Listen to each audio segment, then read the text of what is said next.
Spirit mafia king മന്ത്രി രാജിവെക്കാൻ ഒരുങ്ങുന്നു. ഇതൊക്കെ ആയിരിക്കും തലക്കെട്ട്. That you want to see?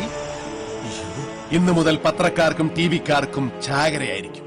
ചാകര ചാകര ചാകര. സാറും സാറിന്റെ കമ്മീഷണറും കളിച്ചത് ബുദ്ധിയുടെ കൊട്ടേഷൻ ലീഡറോടാ. You play I play. തനിക്കെന്താ വേണ്ടേ? എന്റെ അനിയൻ സൂര്യയും എന്റെ ആളുകളെയും സാറിന്റെ പോലീസ് പുറത്തുവിടണം. പറ്റില്ല. അവരെ അറസ്റ്റ് ചെയ്ത വാർത്തകൾ മാധ്യമങ്ങൾ ഏറ്റെടുത്തതാ. ഇനി അത് മാറ്റി പറയാൻ പറ്റില്ല. മാറ്റി പറഞ്ഞേ പറ്റൂ സാർ, അല്ലെങ്കിൽ കസേര തെറിക്കും. കണ്ടെടുത്ത തുണ്ടി മയക്കുമരുന്നല്ല, വെറും കൂവപ്പൊടിയായിരുന്നു. അറസ്റ്റ് ചെയ്യപ്പെട്ട ഗുണ്ടകൾ തമിഴ്നാട്ടിൽ നിന്ന് വന്ന പാവം പാവം അയ്യപ്പ ഭക്തന്മാർ. കമ്മീഷണർ സംസാരിക്കണം.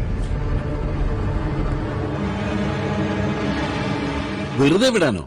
അത് പറ്റില്ല സർ. ആ കേസൊക്കെ രജിസ്റ്റർ ചെയ്ത് കഴിഞ്ഞു. തൊണ്ടി സാധനമായിട്ട് കണ്ടെടുത്ത മയക്കുമരുന്ന് ടെസ്റ്റിനായിട്ട് ലാബിലേക്ക് അയക്കുകയും ചെയ്തു.